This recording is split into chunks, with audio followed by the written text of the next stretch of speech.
Live from Fargo and serving you on TV, online, and on the go. This is Valley News Live at 10. Our First Alert Storm Team has declared First Alert weather days for severe storms possible tonight and tomorrow. Let's get the very latest from meteorologist Justin Fanfarelli. Today is a Valley News Live Weather Alert Day.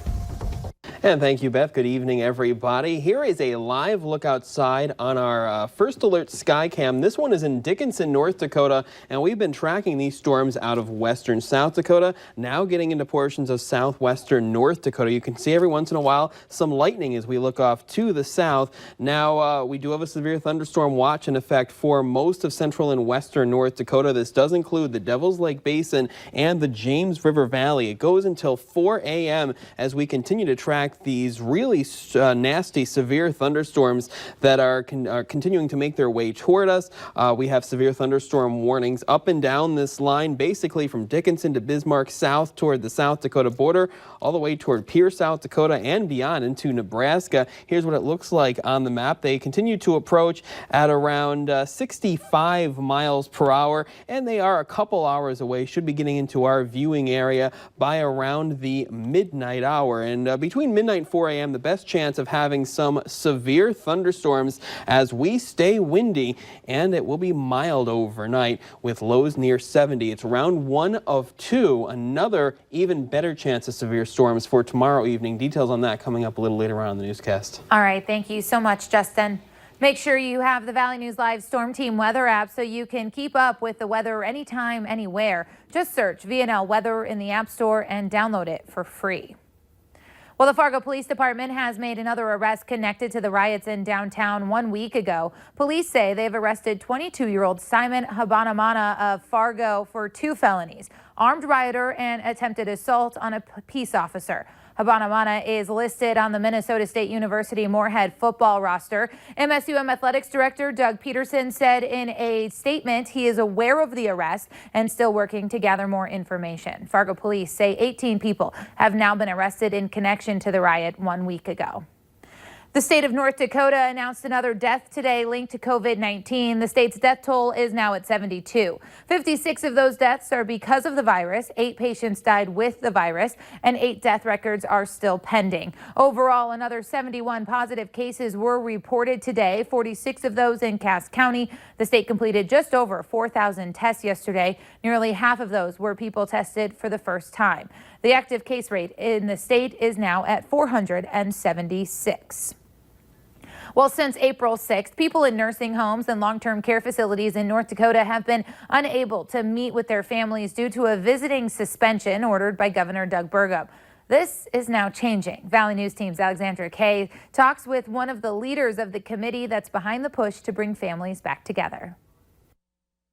Chris Larson hasn't seen his family in person since January. He's a resident of Mayville Nursing Home and knows the pain that the visiting suspension has caused all too well. This is what sparked the Reuniting Residents and Families Task Force. Their goal? To address the needs of the residents by bringing visitations back to nursing homes in some capacity. If we don't address those, we aren't going to have residents to address, and we aren't going to have residents to visit families. On Friday, after receiving a proposal from the task force, North Dakota Governor Doug Burgum signed an executive order allowing a phased approach to resuming visitation at long-term care facilities. We are all about reuniting people with their loved ones. We know the stress and strain of isolation is real. We know that it's got an effect on behavioral health. We know that connection with loved ones is one of the things that helps improve health. 40 facilities so far have been approved to begin phase 1 of the 3-phase plan. This includes outdoor visitation. In 14 days, if there are no new cases of COVID-19, the facilities will enter phase 2, indoor visitation. I'm thrilled that we've got 40-some facilities set to go into phase 1, because that means 40 out of 218 are that much closer to phase 3. Larson says that the committee behind this is made up of mostly fellow nursing home residents and is the first of its kind in the country. Now's the time for our families to know that at the end of this, you're going to be able to see your loved ones. Larson says the goal of the task force is to provide what's best for the residents while staying North Dakota safe. In Fargo, Alexandra Kay, Valley News Live. The executive order applies to all levels of long-term care facilities. Larson says that more information about the specifics of the phases will be released later this week. In Minnesota, another 22 deaths linked to COVID-19 have been reported today, bringing the state's death toll to 1,170. Another 526 patients have tested positive, and 4,078 cases are considered active. 473 Minnesotans are in the hospital, 206 are in the ICU. A new warning about protesters testing positive for coronavirus and what the case numbers could look like weeks after these massive worldwide demonstrations. Carrie Sanders reports. A warning tonight for demonstrators across the country from the nation's top expert on COVID-19. Protests and social gathering by their very nature are at odds. A perfect recipe for spreading the virus. But it's a delicate balance because the reasons for demonstrating are valid, and yet the demonstration itself puts one at an additional risk. And now his words being realized. In Columbus, Ohio, health officials announcing that a protester had COVID-19 and was symptomatic during a rally. In Athens, Georgia, Commissioner Mariah Parker tested positive and warned fellow demonstrators in a Facebook post, "If you spoke on Sunday or were near me in the crowd, please get tested." And an Oklahoma State University linebacker tweeted, "After attending a protest in Tulsa and being well protective of myself, I have tested positive for COVID-19. Yet some protesters say the momentum is so great that even though it's happening during a pandemic, it will not stop their commitment to change. Felicia Hampton in St. Louis, mother of 3 men, grandmother of 3 boys, out protesting again today. We spoke before she marched. You recognize at 50 years old the danger with coronavirus, but you're still going out. Why? Just trying to prevent another murder is what we're trying to do. Even before Floyd's death, health officials warned large gatherings were dangerous. Case in point, Mardi Gras. This was then and now. Not only were people catching beads during Mardi Gras, they were catching the coronavirus. Wash your hands, change your clothes, and please don't visit your grandparents the next day. Coronavirus and protests, neither letting up. A Moorhead woman is working to bring the community together for change. She took to Facebook and started a group called It's Time to Unite. They're asking you to come out to your driveway every night at 7. You can take a knee, raise a fist, say a prayer. They just want you to take a minute to show the Black members of your community that you stand with them. We would love to see people lining the streets so that the Black members of our community will see there's a lot of people out here for them. We see the need for change. We want to make something happen. And even though this is a small start. The group has resources on their page so you can donate, volunteer, or educate yourself to help the community move forward. Well, Joe Biden has exceeded the 1,991 delegates needed after winning a series of Democratic primaries overnight to become the presumptive presidential nominee for the party. Biden will be officially selected by delegates at the Democratic National Convention later this year. The convention is expected to be held in Milwaukee, Wisconsin in August. The former vice president got off to a rough start in his campaign in Iowa and New Hampshire, but gained momentum in South Carolina and emerged on top on Super Tuesday. President Donald Trump, meanwhile, became the presumptive GOP nominee back in March following his projected wins in Florida and Illinois primaries. Well, today marks the 76th anniversary of D-Day. A small ceremony was held on Omaha Beach in France this morning to honor the sacrifice of those who died in the D-Day landings. Compared to last year, when many tens of thousands came to the northern French beaches of Normandy to cheer the dwindling number of veterans and celebrate the 75 years of liberation from Nazi oppression, the coronavirus lockdown turned this year's remembrance into one of the eeriest to date. COVID-19 poses a particular threat to the elderly, like the surviving D-Day veterans, most of whom are now in their late 90s or older. The Valley News Live First Alert Storm Team has issued a weather alert day.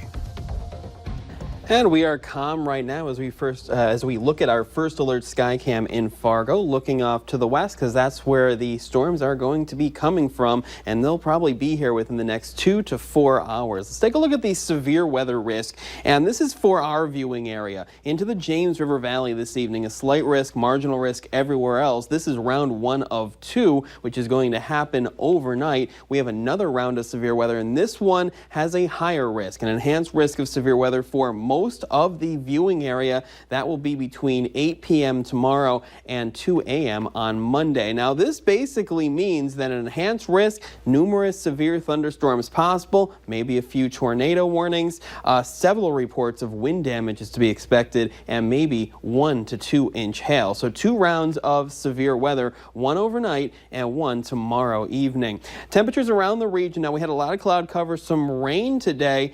Temperatures right now in the 10 p.m. hour into the lower 60s up north, mid 60s, and Fargo points off to the south. A lot warmer air as you make your way into South Dakota. We have that cool easterly wind, and it's been windy out there. Wind speeds 20 to maybe as high as 40 miles per hour at times. Now, here's a look at our current radar. We do have that dry slot from the Red River off into Jamestown. Some sprinkles in Devil's Lake, some rain showers toward the Canadian border and down toward central Minnesota, but that's not what we're watching for severe weather. We are watching what's happening off to our west. Severe thunderstorm watches across South Dakota until 1 a.m. and across portions of central and western North Dakota. Severe thunderstorm watch until 4 a.m. and this watch does include the Devil's Lake Basin and the James River Valley. Then we'll see if they issue another one making your way after 4 a.m. So here's the line of storms we are tracking now on the doorstep of Dickinson, Bismarck, Mobridge, South Dakota, and Pierce, South Dakota.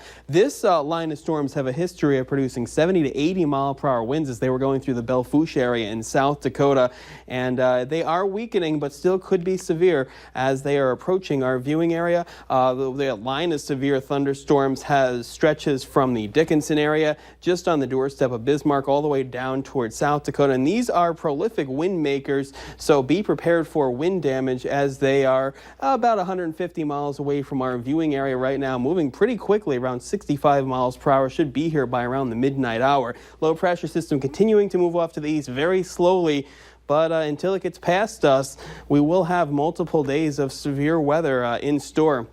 Let's take a look at that hour-by-hour forecast. There's the rain we have right now. That's moving away. We're in a dry slot for most of us. Now, that line of storms will make its way through, be here in the viewing area, reaching, say, Stutsman County, Lemoore-Dickey County by around midnight, and the best chance we have for severe weather between midnight and 4 a.m., maybe some strong storms lasting until around daybreak, and that is out of here. We will clear out in the morning, and for tomorrow, a big change. We got that windy southerly wind, but a lot of sunshine. That will get temperatures into the mid-90s. Now, just because we got a lot of sunshine doesn't mean that we will not have severe weather tomorrow. We could see explosive development going into the evening with an even higher risk of severe weather lasting into the overnight on Monday. Be prepared for all modes of severe weather, hail, winds, maybe some tornado warnings.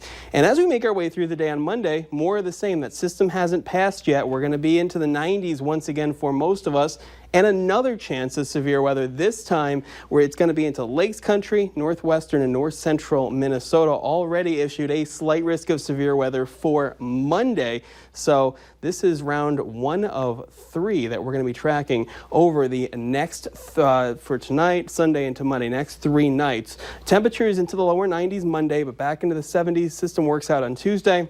And then we're back to cool weather, 60s, partly cloudy skies to round out the work week. Next weekend, mostly sunny as temperatures rise back through the 70s. You have a long night ahead of you, Justin. We appreciate all the hard work.